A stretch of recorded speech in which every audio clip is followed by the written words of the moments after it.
सोचो, अगर पूरी दुनिया तुम्हें कचरा और रैंक एफ कहकर तुम्हारा मजाक उड़ाए और अगले ही पल तुम्हारे हाथ एक ऐसी ताकत लग जाए जो इस दुनिया के इतिहास में आज तक किसी के पास न रही हो। जी हाँ, ये कहानी है ये किंग युन की, जिसे उसकी खुद की गर्लफ्रेंड ने एक अमीर लड़के के लिए धोखा दे दिया। लेकिन वो नहीं जानते कि जिसे वो कबाड़ समझ रहे हैं, उसके पास आ चुका है दुनिया का सबसे खतरनाक SSSSSR एंक टैलेंट।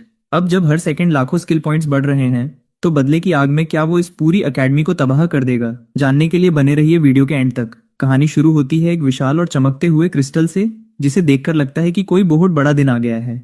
तभी वहां एक लड़का आगे बढ़ता है और हंसता है। वो कहता है कि आखिरकार वो दिन आ ही गया जिसका यूं इंतजार था। इस लड़के का नाम ये किंग युन है, जो एक ट्रांसमाइग्रेटर है, यानी किसी दूसरी दुनिया से यहाँ आया है। वो उस बड़े से क्रिस्टल के बिल्कुल पास खड़ा हो जाता है और उसकी तरफ देखने लगता है। उसकी आंखों में एक अलग ही चमक होती है और वो खुद से कहता है कि आज वो अपनी एक नई पहचान और एक नया इतिहास बनाएगा। जैसे ही वो अपना हाथ आगे बढ़ाकर उस क्रिस्टल को छूता है, वहां से एक बहुत ही तेज और अजीब सी रोशनी निकालने लगती है। लेकिन उस रोशनी को देखकर वो डरता नहीं है, बल्कि उसके चेहरे पर एक चालाकी भरी मुस्कान आती है और वो धीरे से कहता है कि चलो, आखिरकार वो सब आ गए। लेकिन जब क्रिस्टल पर सबके सामने फाइनल रिजल्ट आता है, तो वहां लिखा होता है रैंक एफ। भीड़ में खड़े लोग आपस में बातें करने लगते हैं और हैरानी से पूछते हैं कि क्या इसे पता भी है कि रैंक एफ का मतलब क्या होता है। रैंक एफ का असली मतलब है सबसे निचला और कमजोर रैंक, जिसे सुनकर वहां मौजूद लोग उस पर हंसने लगते हैं और उसका मजाक उड़ाते हैं। अपना ऐसा मजाक बनते देख उस लड़के का चेहरा उतर जाता है। वो बिल्कुल उदास हो जाता है और सब कुछ उसके लिए बेरंग हो जाता है। तभी वहां एक लड़की आगे बढ़ती है और पूरे कॉन्फिडेंस के साथ उस विशाल क्रिस्टल की तरफ जाने लगती है। उसकी एंट्री होते ही भीड़ में सरगर्मी बढ़ जाती है और लोग आपस में फुसफुसाने लगते हैं कि क्या ये वानर है। भीड़ में से ही कोई कहता है कि उसने सुना है कि ये लड़की किसी और की नहीं,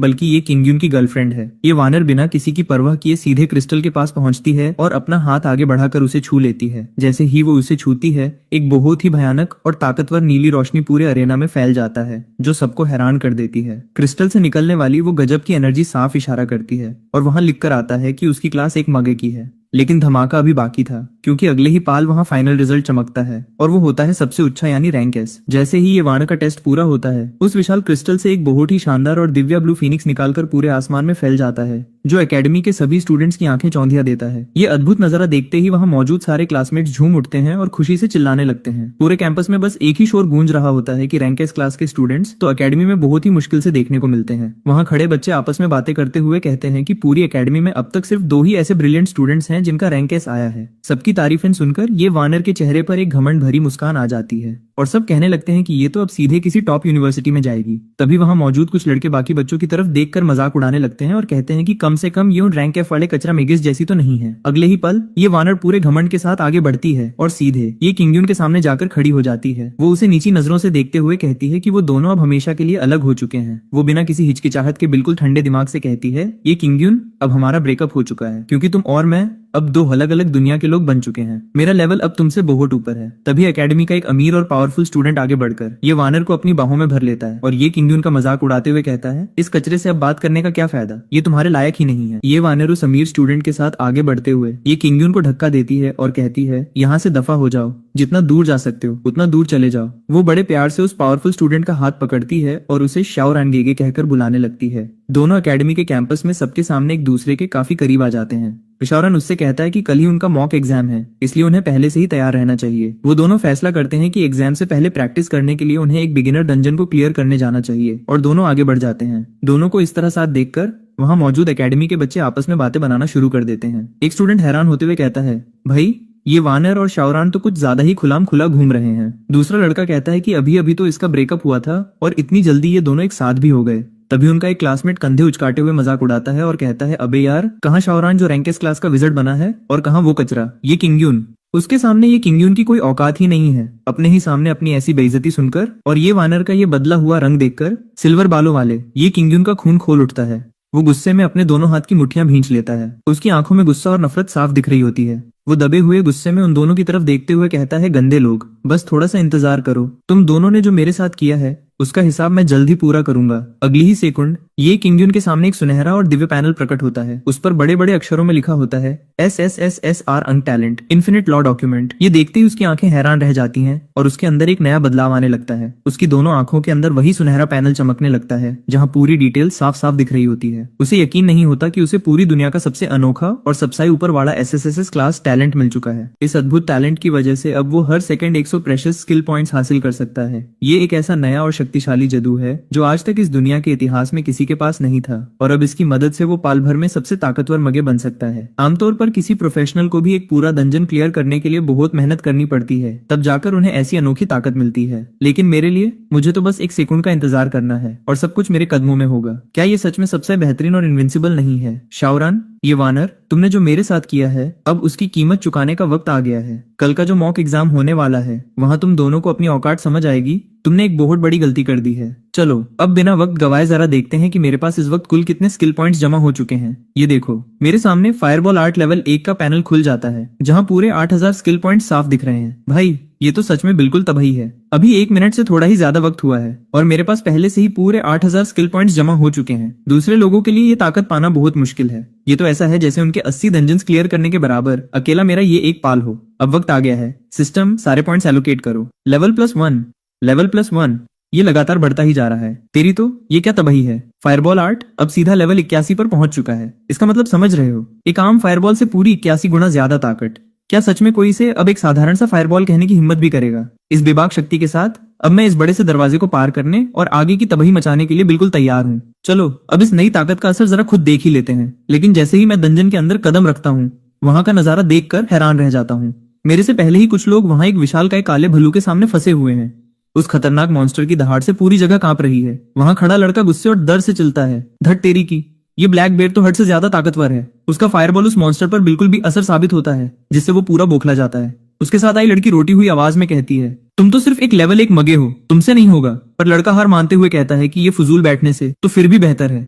वो दोनों उस मॉन्स्टर के सामने बिल्कुल लाचार हो चुके हैं और अपनी जान बचाकर भाग रहे हैं। और ठीक उसी वक्त एक शानदार नीली रोशनी के बीच से होते हुए एकदम हीरो वाली स्टाइल में मेरी एंट्री होती है। मेरी आंखों में अब वही अनोखी नीली चमक है जो मेरी इनविंसिबल पावर को दिखाती है। इस विशालकाय मॉन्स्टर को देखकर मेरे चेहरे पर रत्ती भर भी डर नहीं है। मैं भल्लू के ठीक सामने आकर खड़ा हो जाता हूँ और सोचता हूँ, क्या ये सच में एक एलिट ब्लैक बेयर है? अब इसे मेरी असली ताकत का स्वाद चखना पड़ेगा। मैं पूरी जान लगाकर अपनी ताकत को एक जगह इकट्ठा करने की कोशिश करता हूँ, पर इस फायरबॉल की एनर्जी सच में हद से ज्यादा इमेंस है। मेरे हाथ कांप रहे हैं। इस मॉक एग्जाम के टेस्ट में इसे कंट्रोल करना सच में बहुत मुश्किल हो रहा है। तभी स्टेडियम में बैठे लोग जोर जोर से हंसने लगते हैं। कोई चिल्लाता है, ये तो सीधा निशाना भी नहीं लगा सकता। तो कोई मजाक उड़ाते हुए कहती है, ये तो 1 नंबर का लूजर है। सबको लगता है कि मैं इस एग्जाम में फेल हो जाऊंगा, लेकिन उन सबको क्या पता कि खेल तो अभी शुरू हुआ है। मैं अपनी आंखें बंद करता हूँ, पूरा फोकस लगाता हूँ और एक नए सिराए से अपनी पावर को जगाता हूँ। और अगले ही पल पूरे अरेना के बीचों बीच एक ऐसा विशाल सूरज जैसा धांसू फायरबॉल तैयार होता है जिसे देखकर सबके होश उड़ जाते हैं। इस पावर के सामने बड़े से बड़ा मॉन्स्टर भी रत्ती भर टिक नहीं पाएगा। और जैसे ही ये एनर्जी ब्लास्ट होती है, एक जोरदार धमाके के साथ पूरी जगह रोशनी से भर जाती है। जो लोग हंस रहे थे उनकी बोलती हमेशा के लिए बंद हो चुकी है। चलो अच्छा हुआ कि सब सही सलामत निकल गया। पर सच बताओ तो ये मेरे फायरबॉल का सिर्फ स्टेज 2 था। मेरे पास पहले से ही एक सॉलिड बैकअप प्लान तैयार था, इसीलिए मुझे कोई डर नहीं था। लेकिन इस धमाके के बाद सामने बैठे दोनों लड़कों की हालत देखने लायक थी। उनका पूरा चेहरा काला पड़ चुका था, बाल खड़े हो गए थे और कपड़े तक फट चुके थे। एक ने घबराते हुए पूछा, ये अभी क्या हुआ? तो दूसरा डर के मारे बस यही बोल पाया, मुझे खुद कुछ समझ नहीं आ रहा। उन्हें अंदाजा भी नहीं था कि मेरे पास ऐसी कोई छुपी हुई पावर हो सकती है। धमाका शांत होते ही मेरे सामने एक बड़ा सा पोर्टल खुल जाता है। उसे देखकर मुझे लगता है कि क्या ये मॉक एग्जाम सच में इतना आसान था? इसमें तो कोई ढंग का चैलेंज ही नहीं था। लेकिन जैसे ही मैं आगे बढ़ने लगता हूँ, अगले ही पाल पूरा अरेना कांप उठता है। जमीन को चीरते हुए काले रंग की विशाल और भयानक जड़ें बाहर निकलने लगती हैं। पूरी जगह तबाही मच जाती है और उन जड़ों के बीच से सामने आता है एक बेहद खौफनाक मॉन्स्टर। उसकी आंखें खून की तरह लाल चमक रही थी। उसकी लाल चमकती आंखें और भयानक रूप देखकर हमारे एमसी ने बस यही पूछा, क्या सच में यही इस फ्लोर का बॉस है? लेकिन डरने के बजाय उसके दिमाग में कुछ और ही चल रहा था। वो तुरंत अपना सिस्टम इंटरफेस एक्टिवेट करता है। उसका फायरबॉल आर्ट अभी लेवल 81 पर था और सबसे क्रेजी बात, उसके पास पूरे 81,900 स्किल पॉइंट्स पड़े हुए थे। वो बिना सोचे समझे पॉइंट्स एलोकेट करने लगता है ताकि देख सके कि इसकी लिमिट कहां तक जाती है। तभी उसे पता चलता है कि अगर कोई स्किल एक बार लेवल 100 पर पहुंच जाए तो उसमें एक विशाल क्वालिटेटिव चेंज आता है, यानी उसकी पावर नेक्स्ट लेवल पर चली जाती है। लेकिन अब ट्विस्ट ये था कि लेवल 81 के बाद हर एक लेवल अप के लिए पूरे 1000 स्किल पॉइंट्स चाहिए थे। किसी और के लिए ये शर्त नामुमकिन होती। पर हमारे एमसी के चेहरे पर एक शानदार स्माइल आ जाती है, क्योंकि पॉइंट्स की तो उसके पास कोई कमी ही नहीं है। पूरी 24 घंटे की मेहनत के बाद लाखों स्किल पॉइंट्स लेकर हमारा एमसी ये किंगयुन जैसे ही बॉस फाइट के लिए आगे बढ़ता है, उसे वहां अपनी एक्स गर्लफ्रेंड वानर दिखाई देती है। लेकिन अब वो अकेली नहीं थी, वो हाथ में हाथ डाले घूम रही थी अपने नए अमीर और घमंडी बॉयफ्रेंड शाओरैन गेगे के साथ। ये किंगयुन को वहां देखते ही शाओरैन उसका मजाक उड़ाते हुए हंसता है। ओए वानर, क्या ये वही रैंक एफ का कचरा मैच है? ये भी यहाँ बॉस से लड़ने आया है क्या? अपने नए बॉयफ्रेंड का ये घमंड देखकर वानर भी ये किंगयुन को नीचा दिखाने के लिए शाओरैन की हाँ में हाँ मिलाती है और ताना मारते हुए कहती है, जरा अपनी औकात देखो, जाके आईना देखो। अपनी एक्स गर्लफ्रेंड और उसके नए बॉयफ्रेंड के मुंह से ये अपमान सुनकर ये किंगयुन का गुस्सा 7वें आसमान पर पहुंच जाता है। उसके शरीर से एक खौफनाक और डार्क ऑरा निकलने लगता है। वो ठंडे लहजे में कहता है, माँ की छूट तुम दोनों की 336 किलोमीटर के हिसाब से। तुम दोनों ने कुछ ज्यादा ही लाल मिर्च खा ली है, तुम तो सीधे मौत को दावत दे रहे हो। और इतना बोलते ही ये किंगयुन अपना हाथ आसमान की तरफ उठाता है। अगले ही पल पूरा केव आग के एक भयानक समंदर में बदल जाता है। जो शाओरैन गेगे और वानर अभी तक मजाक उड़ा रहे थे, उनकी आंखों में अब सिर्फ और सिर्फ खौफ था। उन्हें समझ आ गया था कि इस कचरा मैच ने कितनी बड़ी तबाही मचा दी है। ये किंगयुन का वो भयंकर फायर ब्लास्ट देखकर वहां खड़े दोनों के होश उड़ जाते हैं। चारों तरफ फैली उस विनाशकारी आग के बीच वानर अपनी आंखों को बचाते हुए पूरी तरह हैरान रह जाती है। ये तो लेवल 100 या उससे भी ऊपर का कोई घातक स्किल स्क्रॉल है। ये देखकर शाओरैन गेगे का सारा घमंड एक पल में चकनाचूर हो जाता है और उसके मुंह से बस एक ही शब्द निकलता है, नामुमकिन, ये नहीं हो सकता। अपनी जान बचाने के लिए वो खुद को दिलासा देने की कोशिश करता है और कांपती आवाज में कहता है, इसने पक्का कोई जादुई स्क्रॉल इस्तेमाल किया है, इसकी खुद की इतनी औकात नहीं। लेकिन आग की लपटों में घिरी वानर का डर अब उसके चेहरे पर साफ दिखने लगा था। उसकी आंखें फटी की फटी रह जाती हैं और वो पसीने से तरबतर होकर सिर्फ एक ही बात सोचती है, आखिर इस कंगाली में जीने वाले ये किंगयुन के पास इतना रेयर और कीमती आइटम आया कहां से? तभी अचानक गुफा के अंधेरे से निकलकर सामने आता है एक खौफनाक और दैत्य जैसा ट्री मॉन्स्टर। वो चीखते हुए सीधे हमला कर देता है। एक कटीली और नुकीली टहनी तेजी से हमारे हीरो ये किंगयुन के चेहरे की तरफ बढ़ती है। हमला बिल्कुल करीब था, लेकिन ये किंगयुन के चेहरे पर डर का एक कतरा भी नहीं था। वो बिल्कुल शांत खड़ा रहता है और ठंडे तेवर में कहता है, कोई बात नहीं, चलो सबसे पहले तुम पर ही मेरे इस लेवल 80 फायरबॉल की ताकत टेस्ट करते हैं। इतना कहते ही ये किंगयुन अपना हाथ आगे बढ़ाता है और उसके हाथ से एक विशाल दहकता हुआ आग का गोला छूटता है। वो आग का गोला किसी मिसाइल की तरह सीधे उस ट्री मॉन्स्टर की तरफ लपकता है। जैसे ही वो आग का गोला मॉन्स्टर से टकराता है, पूरी गुफा एक पल में तबाह होने लगती है और अगले ही पल एक ऐसा जोरदार और भयानक धमाका होता है जो पूरे जंगल को हिलाकर रख देता है। इस भयानक तबाही के बीच जादुई टेलीपोर्टेशन सर्कल्स एक्टिवेट हो जाते हैं। अंदर मौजूद स्टूडेंट्स घबराकर चिल्लाने लगते हैं, ये क्या हो रहा है? हमें जबरदस्ती कहीं टेलीपोर्ट किया जा रहा है। और अगले ही पल वो सभी के सभी जादुई रोशनी के साथ उस अजीब और रहस्यमयी जगह से बाहर फेंक दिए जाते हैं। सब एक एक करके जमीन पर आ गिरते हैं। चारों तरफ धूल का गुबार छा जाता है। उन्हें अचानक हुए हादसे से पूरी तरह हिल चुका था। वो अपने सिर को पकड़कर हैरान परेशान आसमान की तरफ देखता है और खौफ से कांपते हुए कहता है, मैंने अपनी आंखों से एक सूरज को फटते हुए देखा है। वह डर के मारे जमीन पर सिमट कर बैठ जाता है। अपने चेहरे को हाथों से छिपाकर वो अंदर तक कांप रहा था। उसके मुंह से बस यही निकलता है। वो मंजर बहुत ही खौफनाक था। मुझे तो लगा था कि आज मैं उस काल कोठरी के अंदर ही मर जाऊंगा। तभी वहां का डीन या इंचार्ज भागते हुए आता है। उसके चेहरे पर साफ घबराहट और गुस्सा था। वो दौड़ते हुए चिल्लाता है, आखिर ये सब क्या हुआ? वो नौसिखियों की डंजियन, वो गुफा अचानक इस तरह ब्लास्ट कैसे हो गई? तभी वहां मौजूद वानर गुस्से में अपनी उंगली से इशारा करते हुए सच उगल देती है। वो चिल्लाकर कहती है, ये सब उस ये किंगयुन की वजह से हुआ है। उसी ने ये धमाका किया है। और जहर उगलते हुए चिल्लाती है, इसने लेवल 100 या उससे भी ऊपर का कोई जादुई स्क्रॉल इस्तेमाल किया है। इसी ने सब तबाह किया है। ये सुनते ही डीन का गुस्सा 7वें आसमान पर पहुंच जाता है। उसका चेहरा लाल हो जाता है और वो गुस्से में पागल होकर चिल्लाता है। ये किंगयुन, गुस्से से कांपते हुए डीन आगे कहता है, क्या तुम्हें अंदाजा भी है कि इस डंजियन को बनाने में हमारी कितनी मेहनत और रिसोर्सेज लगे थे? लेकिन हमारे हीरो के चेहरे पर डर का एक कतरा तक नहीं था। वो अपनी आंखें बंद करता है, अपने हाथ हवा में फैलाता है और बड़े ही आराम से कहता है,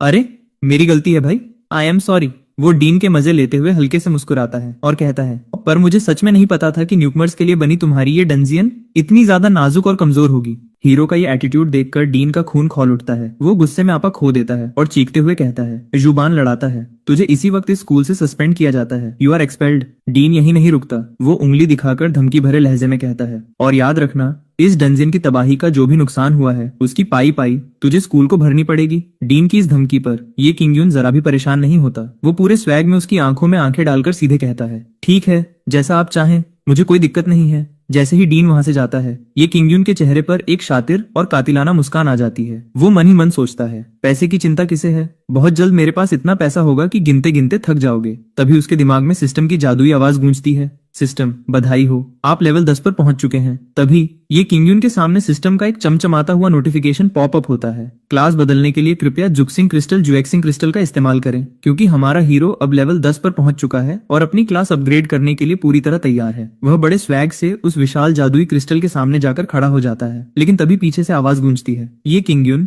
तुम्हें स्कूल से पहले ही निकाला जा चुका है। और वहीं खड़ा एक घमंडी स्टूडेंट शाओरान जोर जोर से हंसने लगता है। हा हा हा, इस डंजियन को तबाह करने का जो नुकसान हुआ है ना, उसे चुकाने में तुम्हारी पूरी जिंदगी निकल जाएगी। शाओरान यही नहीं रुकता, तो वो अपनी बाहें सिकोड़कर बड़े ही कमीने अंदाज में ताना मारते हुए चिल्लाता है, चलो अब यहाँ से दफा हो जाओ, गेट लॉस्ट। वो तंज कसते हुए कहता है कि क्या तुम्हें लगता है कि तुम्हें कोई सबसे रेयर रैंक एसएसएस वाली क्लास मिल जाएगी? तुम इसके लायक नहीं हो। लेकिन हमारे हीरो को इन फालतू की बातों से कोई फर्क नहीं पड़ता। वो बिना किसी की परवाह किए सीधे आगे बढ़ता है और अपना हाथ उस चमचमाते हुए जुक्सिंग क्रिस्टल पर रख देता है। और भाई साहब, हाथ रखते ही धमाका होता है। क्रिस्टल से एक बेहद खतरनाक और चमकदार सोने जैसी सुनहरी रोशनी निकलती है, जो सीधे बादलों को चीरते हुए आसमान में चली जाती है। चारों तरफ बिजली कड़कने लगती है और पूरा आसमान दहल उठता है। ये देखकर वहां खड़े सब लोग दंग रह जाते हैं। तभी सीन शिफ्ट होता है एक बेहद खौफनाक ज्वालामुखी वाले डंजियन पर, जहां चारों तरफ खौलता हुआ लावा बह रहा है। वहां लाल बालों वाली एक ताकतवर महिला वॉरियर खड़ी है, जो परेशान होकर कहती है, शिन्युआन डंजियन रेड के लिए हमारे पास बस एक बंदा कम पड़ रहा है। तभी उसे दूर आसमान में वही चमकदार सुनहरी रोशनी दिखाई देती है, जिसे देखकर वो चौंक जाती है। उसे इस तरह हैरान देखकर उसकी आसमान की तरफ देखने लगती है। वहीं दूसरी तरफ काले बालों वाली एक बेहद खूबसूरत मिस्टीरियस लड़की इस जादुई रोशनी को देखकर मन ही मन सोचती है, यहाँ तक कि मैं खुद सिर्फ रैंक एसएसएस हूँ, तो आखिर ये जीनियस कौन है जिसने पूरे आसमान को हिलाकर रख दिया। तभी वो लाल बालों वाली वॉरियर लावे के बीच अपना हाथ ऊपर उठाती है और उसके ठीक पीछे लावे को चीरते हुए एक विशाल और अमर पंछी फिनिक्स प्रकट होता है। वो अपनी आग की लपटों से पूरे आसमान को घेर लेता है, मानो किसी बड़े तूफान की शुरुआत होने वाली हो। वो अपनी स्टूडेंट की तरफ मुड़ती है और बड़े ही रौब से कहती है, मैं अभी जाकर चेक करती हूँ। वह फुर्ती से उस धधकते हुए विशाल फिनिक्स की पीठ पर सवार हो जाती है। आसमान की ओर उड़ान भरने से ठीक पहले वह अपनी स्टूडेंट को हिदायत देते हुए चिल्लाती है, मुक्षु, तुम अपनी कल्टीवेशन जारी रखो। अगले ही पल फिनिक्स अपने विशालकाय और चमकदार आग जैसे पंखों को फैलाकर पूरी ताकत से आसमान की ऊंचाइयों में उड़ जाता है। वहां दूसरी तरफ ग्राउंड पर मौजूद प्रिंसिपल के तो होश ही उड़ चुके हैं। उनके चेहरे पर पसीने की बूंदें साफ देखी जा सकती हैं। वह चिल्लाते हैं, यह एक रैंक एसएसएस जॉब चेंज है। भला ये कैसे मुमकिन है? वह जानते हैं कि रैंक एसएसएस का मतलब है सबसे ऊंचा और सबसे ताकतवर लेवल, जहां पहुंचने वाले को बेहद खतरनाक और गॉड लेवल स्किल्स मिलती हैं। तभी वो गुस्से में अपनी मुट्ठी भींचते हुए कहते हैं, नहीं, चाहे कुछ भी हो जाए, हमें ये किंगयुन को हर हाल में फर्स्ट टाइम ही रोक कर रखना होगा। तभी भीड़ में से शाओरैन और ये किंगयुन की एक्स गर्लफ्रेंड वानर शॉक्ड होकर आगे बढ़ते हैं। वानर गुस्से और हैरानी में कहती है, वो रैंक एफ का कचरा अभी से लेवल 10 पर पहुंच गया, नामुमकिन। वानर अपनी आंखें सिकोड़कर सोचने लगती है कि जिस लड़के को वो कमजोर समझकर छोड़ चुकी थी, उसने इतना बड़ा धमाका कैसे कर दिया। उसके मन में एक गहरा डर और सवाल कौनता है, क्या सच में उसने पूरे डंजन को ही उड़ा दिया है? वो अपनी आंखें सिकोड़कर बुदबुदाती है, क्या सारा का सारा एक्सपीरियंस अकेले उसी को मिल गया? ये सुनते ही शाओरैन के चेहरे का रंग उड़ जाता है। गुस्से के मारे उसकी आंखों के पास की नसें लाल होने लगती हैं। वो अपने दांत पीसते हुए चिल्लाता है, वह सिर्फ किस्मत का धनी था साला, वो बस बहुत ज्यादा लकी रहा। उसका गुस्सा 7वें आसमान पर पहुंच जाता है। वो चिल्लाते हुए कहता है, और इसी किस्मत के चलते उसे इस पूरी दुनिया का सबसे ऊंचा यानी रैंक एसएसएस जॉब चेंज मिल गया। तभी अचानक ये किंगयुन के सामने सिस्टम की चमचमाती गोल्डन स्क्रीन फ्लैश होती है। कांग्रेचुलेशन होस्ट, आपने rank SSS God level skill हासिल कर ली है, वैंगलिंग टियनजाई। तभी आसमान में एक बहुत बड़ा रहस्यमयी पर्पल पोर्टल खुलता है। उस पोर्टल से नीली रोशनी वाले हजारों कंकाल और मरे हुए सैनिकों की आत्माएं बाहर निकलने लगती हैं। पूरा नजारा देखकर हर कोई कांप उठता है। क्या है ये वैंगलिंग टियनजाई? लेकिन ये किंगयुन के चेहरे पर कोई डर नहीं, बल्कि एक जबरदस्त विलेन जैसी स्माइल है। वह अपने सफेद बालों को झटकते हुए पूरे घमंड से कहता है, वैंगलिंग टियनजाई, इसका मतलब है कि अब मेरे पास मरे हुए सैनिकों की एक अजेय फौज होगी। वह अपने हाथों को देखता है जहां गॉड लेवल ताकत महसूस हो रही है। वह मुस्कुराते हुए कहता है, यानी अब मुझे हराना नामुमकिन है। I am invincible. प्रिंसिपल पूरे घमंड के साथ आगे बढ़ता है और सीधे नाम पुकारता है। ये किंगयुन, उसके चेहरे पर एक अजीब सा रौब था, जैसे वो कोई बहुत बड़ा एहसान करने जा रहा हो। वह अपनी पीठ पीछे हाथ बांधकर खड़ा हो जाता है और कहता है कि चलो, जो भी हो, तुम्हारा जॉब चेंज ठीक ठाक रहा। इसी बात पर मैं तुम्हें खुद को सही साबित करने का एक मौका देता हूँ। वह सीधे ये किंगयुन की आंखों में आंखें डालता है और अपनी आखिरी शर्त रखते हुए कहता है कि फर्स्ट हाई स्कूल में ही टिके रहो, यही तुम्हारे लिए भलाई है। लेकिन अगले ही पल सामने वाले का दिमाग पूरी तरह घूम जाता है। उसे अपनी आंखों पर यकीन नहीं होता कि आखिर अभी अभी क्या हुआ। ये किंगयुन बड़े आराम से अपने दोनों हाथ हवा में उठाता है, जैसे उसे रत्ती भर भी परवाह न हो। वह मुस्कुराते हुए कहता है कि मैं इसे ऐसे ही जाने दे सकता हूँ, लेकिन मैं साफ मना करता हूँ। उसकी आंखों में एक कड़क चमक आ जाती है और वह निडर होकर सीधे मुंह पर पूछता है, वैसे तुम मेरा उखाड़ भी क्या सकते हो। ये सुनते ही उस सीनियर का पारा 7वें आसमान पर पहुंच जाता है। वह गुस्से में उंगली दिखाते हुए दहाड़ता है कि तुम एहसान फरामोश हो, तुम्हारी हिम्मत कैसे हुई। गुस्से के मारे उसका पूरा चेहरा लाल भग हो जाता है और उसकी नसें फटने को तैयार हो जाती हैं। वो पूरी ताकत से चिल्लाता है कि याद रखना, ये तुम्हारा आखिरी मौका है। अगर बात नहीं मानी तो वो उसे ब्लैकलिस्ट कर देगा। लेकिन तभी अचानक आसमान का रंग बदलने लगता है और एक विशाल धधकते हुए लाल फीनिक्स पक्षी की एंट्री होती है। उस जादुई पक्षी की पीठ से छलांग लगाकर एक बेहद शक्तिशाली लड़की सीधे मैदान के बीचों बीच आकर लैंड करती है। उसका रौब और उसकी ताकत देखकर उस घमंडी सीनियर की सिट्टी पिट्टी पूरी तरह गुम हो जाती है। उसके माथे पर पसीना आ जाता है और उसका पूरा शरीर डर के मारे कांपने लगता है। उसे समझ आ जाता है कि ये कोई मामूली शख्स नहीं बल्कि खुद महान लॉर्ड झुझाओ हैं। वह तुरंत घुटनों के बल झुक जाता है और कांपती आवाज में सिर झुकाकर माफी मांगने लगता है। वह गिड़गिड़ाते हुए कहता है कि लॉर्ड झुझाओ, आपका स्वागत न कर पाने के लिए मैं दिल से माफी चाहता हूँ। आखिर आज आपका यहाँ कैसे आना हुआ। लेकिन लॉर्ड झुझाओ के चेहरे पर गुस्सा और नफरत साफ दिखाई दे रही थी। वो बेहद ठंडी और खतरनाक आवाज में कहती है कि अगर मैं आज सही वक्त पर यहाँ नहीं पहुंचती तो तुम बहुत बड़ी अनर्थ कर देते। वह गुस्से से दहाड़ते हुए उस सीनियर की आंखों में आंखें डालती है और कहती है कि तुम अपनी घटिया चालों से इस rank SSS job change genius को ब्लैकलिस्ट करने वाले थे। तुम्हारी इतनी हिम्मत। उसकी आंखों से मानो आग की लपटें निकल रही थीं और उसका गुस्सा देखकर ऐसा लग रहा था कि वो उस घमंडी सीनियर को वहीं जिंदा राख कर देगी। लॉर्ड झुझाओ मन ही मन हैरान होते हुए सोचती है कि ये लड़का मेरे इतने भारी दबाव के सामने भी अपनी जगह से टस से मस नहीं हुआ। इसने तो पलक तक नहीं झपकाई। उसके चेहरे पर एक उत्सुकता भरी मुस्कान आ जाती है और वो कहती है, काफी दिलचस्प है। वह बैकग्राउंड में चमकते हुए विशाल क्रिस्टल के सामने उस लड़के की तरफ हाथ बढ़ाती है और सीधे मुद्दे पर आते हुए कहती है, बच्चे क्या तुम मेरे लिए एक काम करोगे। लड़का बिना किसी डर के बड़ी शालीनता से मुस्कुराता है और कहता है, सीनियर कृपया साफ साफ कहिए, अगर वो काम मेरे बस में हुआ तो मैं उसे करने से बिल्कुल मना नहीं करूंगा। लेकिन अगले ही पल उसके चेहरे का वो सीधा साधा भोलापन गायब हो जाता है। उसकी आंखों में एक बेहद शातिर चमक कौंधती है और चेहरे पर एक गहरी चालाकी भरी शैतानी मुस्कान आ जाती है। हवा में मानो पैसे और सिक्के तैरने लगते हैं और वो अपनी असली व्यापारिक नीयत साफ करते हुए एकदम करीब आकर कहता है, बेशक मैं आपका काम करूंगा, लेकिन हर चीज की एक कीमत होती है। उसकी आंखों का वो खूंखार और लालची लुक साफ बता रहा था कि वो इस डील से सामने वाले को अच्छी तरह निचोड़ने वाला है। महान लॉर्ड झुझाओ उस लड़के के सामने गर्व से अपनी पहचान बताती है कि वो डैक्सिया के बेयू बॉर्डर की रक्षा करने वाली महान जनरल है। इसके बाद वो उसे अतीत का वो खूंखार मंजर याद दिलाती है कि कैसे चारों तरफ मॉन्स्टर्स का कहर टूटा हुआ था और उनका पूरा बॉर्डर भारी खतरे में मंडरा रहा था। उस वक्त डैक्सिया ने इन खूंखार जीवों को रोकने के लिए बड़ी बड़ी दीवारें तो खड़ी कर दी थी,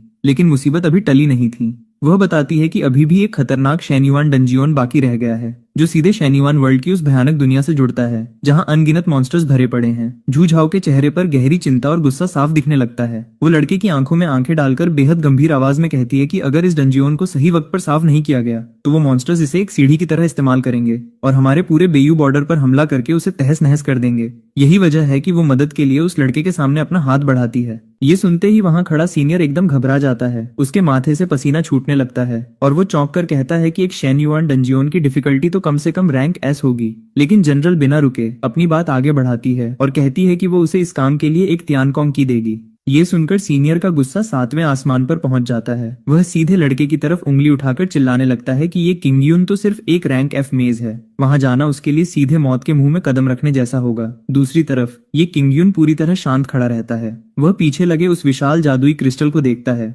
और मन ही मन सोचने लगता है कि बेयू में तो कई सारे जीनियस होने चाहिए। फिर सीनियर ने आखिरकार उसे ही क्यों ढूंढा। उसके चेहरे पर एक हल्की सी चालाकी भरी मुस्कान आ जाती है। वह सोचता है कि इतनी खतरनाक जगह पर जाने के लिए कोई उसे चाहे जितने भी पैसे दे दे वह कम ही होंगे। महान जनरल झुझाओ मुस्कुराते हुए जवाब देती है कि उस डंजियन में केवल लेवल 10 के प्रोफेशनल्स ही जा सकते हैं। वह आगे बताती है कि तुम्हारे अलावा उसने इस काम के लिए 2 और लेवल 10 के रैंक एस जीनियस ढूंढ लिए हैं। टीम में अब बस एक ही जगह बची है। वह हवा में तैरते हुए एक बेहद शानदार नीले और काले रंग के आर्मर की तरफ इशारा करती है और किंगयुन से कहती है कि तुम वहां जीतो या हारो, अगर तुम इस मिशन में कामयाब रहे तो ये जादुई आर्मर तुम्हारा हो जाएगा। इसके साथ ही वह उसे तियानकोंग की देने का वादा भी दोहराती है। फिर वो किंगयुन के बिल्कुल करीब आती है और उसकी आंखों में देखते हुए बेहद गंभीर आवाज में कहती है कि इस खतरनाक मिशन को पूरा करने पर उसे ढेर सारे बैटल मेरिट्स भी मिलेंगे। इस मिशन को पूरा करने से उसके गांव एग्जाम में भी एक्स्ट्रा पॉइंट्स जुड़ेंगे जो उसके भविष्य के लिए बहुत बड़ा प्लस पॉइंट साबित होगा। ये सुनते ही किंगयुन के अंदर का जोश जाग उठता है। उसकी आंखों में एक नीली चमक कौंधती है।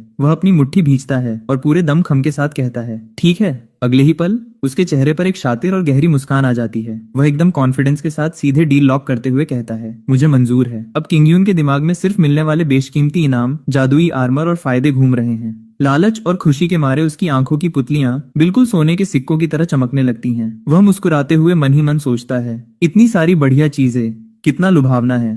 तो भाई, किंग यून ने सारे इनामों के लालच में आकर इस खतरनाक रैंक एस मिशन के लिए अपनी रजामंदी दे दी है। जब किंग यून को वो शानदार एपिक गियर और लेजेंडरी तिएनकोंग की जैसी कीमती चीजें मिलती हैं, तब तो वेनर की आंखें खुली की खुली रह जाती हैं और वो लालच से भर जाती है। लेकिन जैसे ही लॉर्ड झुझाओ किंग यून को इस बड़े मिशन के लिए चुनती हैं, वेनर का असली रूप और जलन सबके सामने आ जाती है। वह सरेआम उंगली उठाकर किंग यून को नीचा दिखाने लगती है और कहती है कि वह तो बस एक रैंक एफ ट्रैश कचरा है। इतना ही नहीं, वह किंग यून का पत्ता साफ करने के लिए पैरवी करने लगती है कि इस मिशन पर किंग यून की जगह शाओ रैन को भेजा जाना चाहिए। मतलब साफ है, ये बंदी सिर्फ फायदे और लालच के लिए किंग यून के साथ थी और मौका मिलते ही उसने पलटी मार दी। शाओरान पूरे कॉन्फिडेंस में दावा करता है कि वो किंग यून से कहीं बेहतर है, क्योंकि वो एक रैंक एस प्रोफेशनल है। वो सोचता है कि अपनी रैंकिंग और पॉइंट्स बढ़ाने का ये उसके पास सबसे बेस्ट मौका है और वो इसे हाथ से नहीं जाने देना चाहता। लेकिन जैसे ही लॉर्ड झुझाओ सामने आती हैं, पासा पलट जाता है। वो शाओ रैन की अकड़ को एक झटके में तोड़ते हुए सीधे कह देती हैं कि वो इस काम के काबिल नहीं है और बहुत कमजोर है। वह शाओ रैन को वहीं छोड़कर किंग यून को अपने साथ उस विशाल सुनहरे फीनिक्स पर बैठाती हैं और साफ कह देती हैं कि वो किंग यून को अपने साथ लेकर जा रही हैं। शाओ रैन और वेनर बस देखते रह जाते हैं। किंग यून के जाने के बाद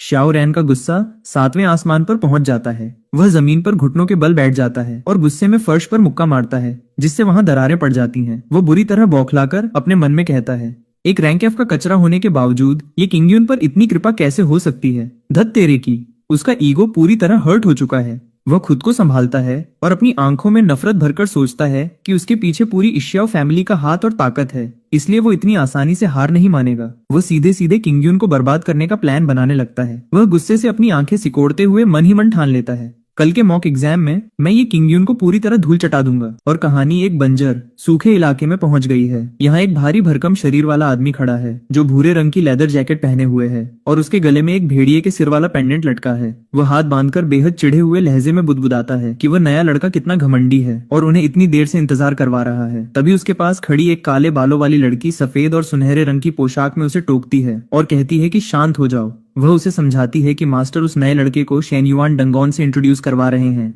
इसलिए इसमें थोड़ा समय तो लगेगा ही। तभी आसमान से अचानक रोशनी का एक बड़ा सैलाब नीचे गिरता है और कोई बड़े ठाट से एंट्री लेते हुए पूछता है कि क्या तुमने बहुत लंबा इंतजार किया? ये देखकर वो जैकेट वाला आदमी पूरी तरह चौंक जाता है और उसका गुस्सा फूट पड़ता है। वह सीधे सामने उंगली उठाकर चिल्लाता है कि क्या तुम तो सिर्फ एक रैंक एफ कचरा हो। वह गुस्से में आगे बोलता है कि तुम जरूर पिछले दरवाजे से यानी किसी सोर्स की मदद से यहाँ अंदर घुसे हो। आखिर में वो अपने सीने पर लटके भेड़िए वाले लॉकेट की तरफ इशारा करता है और अपना नाम बताते हुए साफ ऐलान करता है कि मैं ब्लड वॉल्फ पिछले दरवाजे से आने वाले ऐसे कचरे से सबसे ज्यादा नफरत करता हूँ। अभी के अभी यहाँ से दफा हो जाओ। लेकिन सामने खड़ा हमारा हीरो चिंगयून बिना किसी डर के एकदम शांत चेहरे के साथ अपनी हथेली आगे बढ़ाता है और उसमें से आग का एक धंधकता हुआ फायरबॉल बाहर निकलने लगता है। अगले ही पल चिंगयून अपने हाथ को ऊपर आसमान की तरफ उठाता है और उस भयंकर आग के गोले को सीधे ऊपर की ओर छोड़ देता है। वह आग का गोला आसमान में जाकर सूरज की तरह चमकने लगता है। उसकी ऊर्जा इतनी खतरनाक होती है कि नीचे की पूरी बंजर जमीन थरथराने लगती है और जमीन की दरारों में से तेज रोशनी फूटने लगती है, जैसे कोई ज्वालामुखी फटने वाला हो। ये खौफनाक नजारा देखकर ब्लड वॉल्फ के पसीने छूट जाते हैं। वह बुरी तरह डर जाता है और मन ही मन सोचता है कि इतनी ताकत तो एक रैंक एसएस के फायर मेस के पास भी नहीं होती।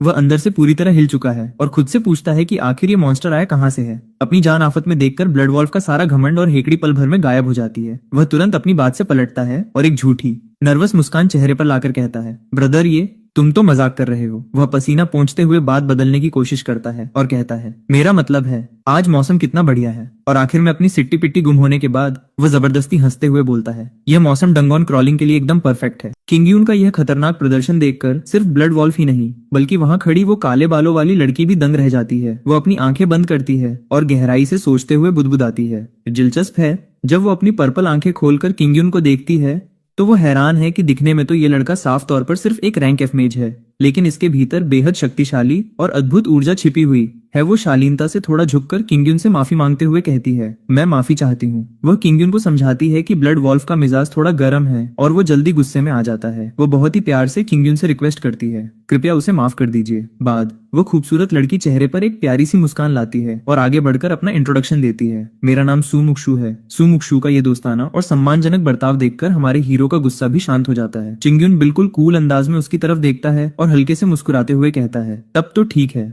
और मन ही मन सोचता है कि मैं उसके स्तर पर नहीं गिरूंगा। वह उस बदतमीज ब्लड वॉल्फ को सबक सिखाने के बजाय नजरअंदाज करने का फैसला करता है। अगले ही पल किंगयुन के चेहरे पर एक हल्की सी मुस्कान आती है और वो सुमुक्सु से कहता है, चलो डंगोन में चलते हैं। जैसे ही वे आगे बढ़ते हैं, उनके सामने आसमान में एक विशाल और भयानक बैंगनी रंग का चक्रवात पोर्टल दिखाई देता है। तीनों शिकारी उस घूमते हुए रहस्यमयी पोर्टल के सामने खड़े हो जाते हैं, जो डंगोन का प्रवेश द्वार है। जैसे ही वे पोर्टल के अंदर कदम रखते हैं, पूरा माहौल अचानक बदल जाता है। हर तरफ एक अजीब सी गुलाबी और लाल रोशनी छा जाती है। तीनों शिकारी उस जादुई रोशनी के घेरे में आ जाते हैं, मानो डंगोन उनके आने का स्वागत कर रहा हो। तभी अचानक एक जोरदार धमाका होता है और आसमान से खून जैसी लाल और चमकदार रोशनी की एक विशाल किरण सीधे जमीन पर गिरती है। उस खौफनाक लाल रोशनी के बीच से एक बेहद डरावनी और विशाल आकृति उभरती है। वह बड़े बड़े सींगों वाला एक खतरनाक लाल मॉन्स्टर है, जिसकी आंखें गुस्से से चमक रही हैं।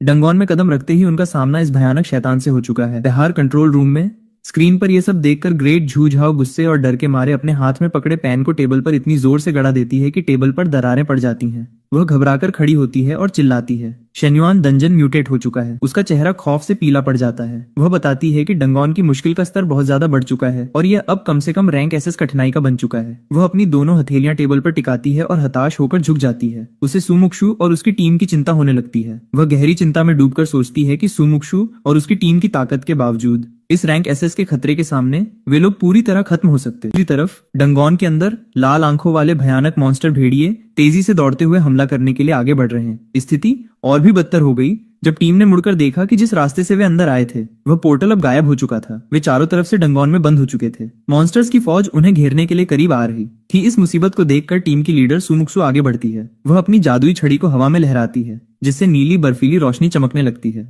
वह जोर से चिल्लाती है, द मॉन्स्टर्स आर कमिंग। छड़ी से बर्फ के नुकीले और विशाल क्रिस्टल्स निकालते हुए वह घबराकर सामने आ रहे मॉन्स्टर्स को देखती है और चिल्लाती है। सामने खड़े मॉन्स्टर्स अपनी पूरी सेना के साथ दहाड़ते हुए सुमुक्सुए और ये किंगयुन की तरफ झपटते हैं। डंगोन की दीवारें उनकी दहाड़ से गूंज उठती हैं। तभी पासा पलटता है। वो लड़का अचानक गुस्से से पागल हो जाता है। उसके शरीर के चारों तरफ एक भयानक लाल और खूनी आभा निकलने लगती है। उसकी नसें फूल जाती हैं, मांसपेशियां बड़ी हो जाती हैं और वो एक बेहद शक्तिशाली ब्लड वल्फ के रूप में ट्रांसफॉर्म होने लगता है। वह आसमान की तरफ मुंह करके एक जोरदार दहाड़ मारता है। वह पूरी तरह अपने ब्लड वल्फ के रूप में आकर चिल्लाता है, ये किंगयुन, तुम जैसा ठीक समझो वैसा करो। ट्रांसफॉर्म होने के बाद वह ब्लड वल्फ अपनी लाल आंखों और बेकाबू ताकत के साथ सीधे उन मॉन्स्टर्स के झुंड पर भूखे शिकारी की तरह टूट पड़ता है। ब्लड वल्फ पूरी ताकत से आगे छलांग लगाता है और सीधे मॉन्स्टर्स के झुंड के बीच कूद जाता है। चारों तरफ से घिरे होने के बावजूद वह हवा में उड़ते हुए मॉन्स्टर्स और जमीन पर मौजूद दुश्मनों पर एक साथ काल बनकर टूट पड़ता है। दूसरी तरफ सुमुक्सु अपनी जादुई छड़ी की पूरी शक्ति को जगाती है। डंगोन के भीतर एक जोरदार नीली रोशनी का धमाका होता है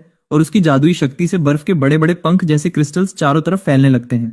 वह अपनी इस बर्फीली मैजिक तकनीक का इस्तेमाल करके सीधे आगे बढ़ रहे मॉन्स्टर्स पर वार करती है। धमाका इतना तेज होता है कि चारों तरफ धूल और मलबे का गुबार उड़ने लगता है। मॉन्स्टर्स इस अचानक हुए हमले से संभल नहीं पाते और बर्फीले जादुई तीरों की बौछार सीधे उनके सीने पर जाकर लगती है। बर्फीले क्रिस्टल्स के प्रहार से कई मॉन्स्टर्स हवा में उछलकर दूर जा गिरते हैं। लेकिन इस डंगोन की मुसीबत यहीं खत्म नहीं होती। जैसे ही धूल थोड़ी शांत होती है, ब्लड वल्फ चारों तरफ देखता है और उसका हौसला टूटने लगता है। मॉन्स्टर्स की तादाद कम होने का नाम ही नहीं ले रही थी। वे अब भी डंगोन के अंधेरे कोनों से निकलकर चले आ रहे थे। मॉन्स्टर्स के इस अंतहीन सैलाब को देखकर ब्लड वल्फ गुस्से और हताशा में अपने दांत पीसते हुए चिल्लाता है, सत्यानाश हो। अपनी भारी आंखें उन पर टिकाता है, जहां सामने घूरते हुए डरावने मॉन्स्टर्स रेंगते हुए उसकी तरफ बढ़ रहे थे। उनकी गिनती करना अब नामुमकिन था। स्थिति को पूरी तरह हाथ से निकलता देख वह बेबसी में दहाड़ता है, इन मॉन्स्टर्स की गिनती तो खत्म ही नहीं हो रही। अब मैं इन्हें और ज्यादा देर तक रोक नहीं पाऊंगा। मॉन्स्टर्स अब उसके बिल्कुल करीब आ चुके थे और ब्लड वल्फ की ताकत भी धीरे धीरे जवाब दे रही थी। मक्शुई अपनी आखिरी ताकत समेटती है और सामने एक चमकदार सुनहरी जादुई ढाल खड़ी कर देती है।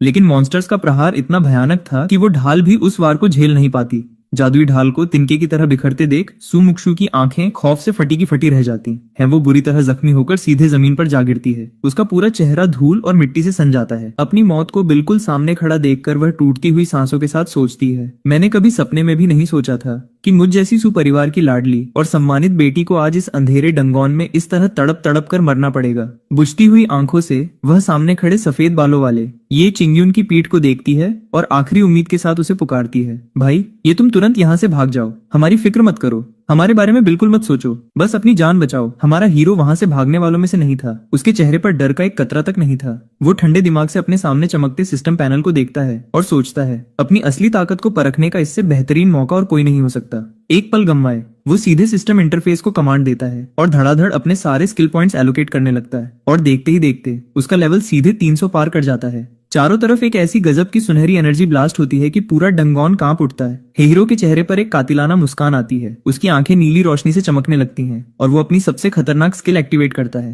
पोर्टल ओपन, समन 3 रैंक एसएस अनडेड मोनार्क्स। हालत में जमीन पर पड़ी सुमुक्षु अपनी आखिरी उम्मीद खो चुकी थी। उनके साथ आया ताकतवर ब्लड वुल्फ भी लहूलुहान होकर जमीन पर ढेर हो चुका था। खूंखार मॉन्स्टर्स का झुंड ठीक उनके सामने घात लगाए बैठा था। अपनी जान की फिक्र किए बिना वो दोनों सामने खड़े सफेद बालों वाले योद्धा को देखते हैं और पूरी ताकत से चिल्लाते हैं, भाई ये तुम तुरंत यहाँ से भाग जाओ, ये हीरो बनने का वक्त नहीं है, बस अपनी जान बचाओ। हमारा हीरो वहां से भागने वालों में से नहीं था, उसके चेहरे पर डर का एक कतरा तक नहीं था और वो गरजता है, अनडेड डिजास्टर। पोर्टल ओपन, समन 3 रैंक एसएस अनडेड मोनार्क्स। हमें एक के बाद एक कई रहस्यमयी पर्पल पोर्टल्स खुल जाते हैं एंडंगॉन के खंडहरों के बीच। चारों तरफ एक के बाद एक कई रहस्यमयी पर्पल पोर्टल्स खुल जाते हैं। ये सब देखकर सुमुक्षु और ब्लड वुल्फ के होश उड़ जाते हैं। अपनी फटी आंखों से इतने सारे पोर्टल्स को देखकर सुमुक्षु चिल्लाती है, इतने सारे पोर्टल्स। ब्लड वुल्फ हैरान होकर कहता है, ये तो कोई समनिंग स्किल है। पोर्टल से निकलने वाली भयानक एनर्जी को महसूस करके सुमुक्षु पूरी तरह थर-थर कांपने लगती है और सोचती है, इस एनर्जी का उतार चढ़ाव इतना ज्यादा खतरनाक है। वो अपनी आंखों पर यकीन नहीं कर पा रही थी।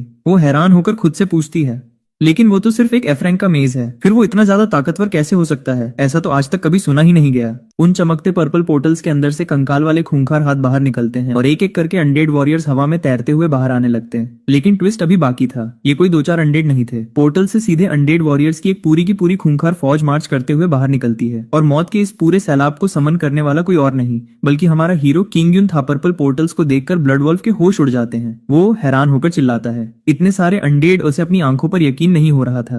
वो गुस्से और खौफ में दहाड़ता है, आखिर इसके स्किल का लेवल क्या है? सुमुक्षु भी पूरी तरह हैरान थी। वो सोचती है, कम से कम लेवल 100, लेकिन इसे इतने सारे स्किल पॉइंट्स मिले कहां से? 24 घंटे डंगोन में घिसने के बाद भी इतना मुमकिन नहीं है। तभी हमारा हीरो किंग युन अपनी ठंडी और कातिलाना आंखों से देखता है और सीधे हुक्म देता है, इन सब का नामो निशान मिटा दो। हुक्म मिलते ही अनडेड वॉरियर्स की वो खूंखार फौज तलवारें और ढाल लहराते हुए आगे बढ़ती है। हवा में तलवारों की चीख गूंज उठती है और एक भयानक युद्ध शुरू हो जाता है। वो अनडेड वॉरियर्स भूखे भेड़ियों की तरह टूट पड़ते हैं। चारों तरफ खून की नदियां बहने लगती हैं और सीधे मॉन्स्टर्स के सीने को चीरते हुए उनकी तलवारें आर पार हो जाती हैं। अब इस तबाही से दुश्मनों का बचना नामुमकिन था। मैदान में मची उस तबाही को देखकर ब्लड वुल्फ की आंखें खुली की खुली रह जाती हैं। वो दंग होकर कहता है, कितना भयानक है ये। अपनी आंखों पर भरोसा नहीं हो रहा था। वो कांपती आवाज में आगे बोलता है, ये समनिंग स्किल तो सीधे एक top tier rank SS professional के बराबर है। दूसरी तरफ सुमुक्षु के चेहरे पर एक अलग ही चमक आ जाती है। वो बेहद खुश और हैरान होकर कहती है, ब्रदर ये सच में कमाल है। वो गर्व से उनकी तरफ देखती है और सोचती है, अगर बेयू के सारे जीनियसों को भी मिला लिया जाए तो भी उनका रैंक सबसे ऊपर होगा। मैदान में चारों तरफ भयंकर युद्ध छिड़ चुका था और दुश्मन एक एक करके ढेर हो रहे थे। तभी अचानक सामने एक चमकदार सिस्टम विंडो पॉप अप होती है जिस पर लिखा आता है, बधाई हो, आप लेवल 18 पर पहुंच चुके हैं। ये देखते ही उसकी खुशी का ठिकाना नहीं रहता। वो जोर से खिलखिलाकर हंस पड़ता है। हा हा हा। उसके चेहरे पर एक शातिर और आत्मविश्वासी मुस्कान आ जाती है। वो जोश में भरकर कहता है, ओह हाँ, बस थोड़ा सा और। मुस्कुराते हुए अपने आगे के प्लान के बारे में सोचता है। लेवल 20 पर पहुंचते ही मैं अपना सेकंड जॉब चेंज कर सकता हूँ। अब उसका कॉन्फिडेंस 7वें आसमान पर था। वो बेहद रिलैक्स होकर कहता है, चलो कल का मॉक एग्जाम तो अब पूरी तरह अपनी जेब में है। अपनी ताकत को याद करते हुए पूरी ताकत से हंसता है और कहता है, इस एग्जाम के टॉप 3 स्टूडेंट्स को सीधे स्पेशल ट्रेनिंग कैंप में एंट्री मिलेगी। अंत में वो गंभीर होते हुए खुद से वादा करता है, और अगर वहां परफॉर्मेंस अच्छी रही तो गाओकाओ के मेन एग्जाम में सीधे बोनस पॉइंट्स मिलेंगे।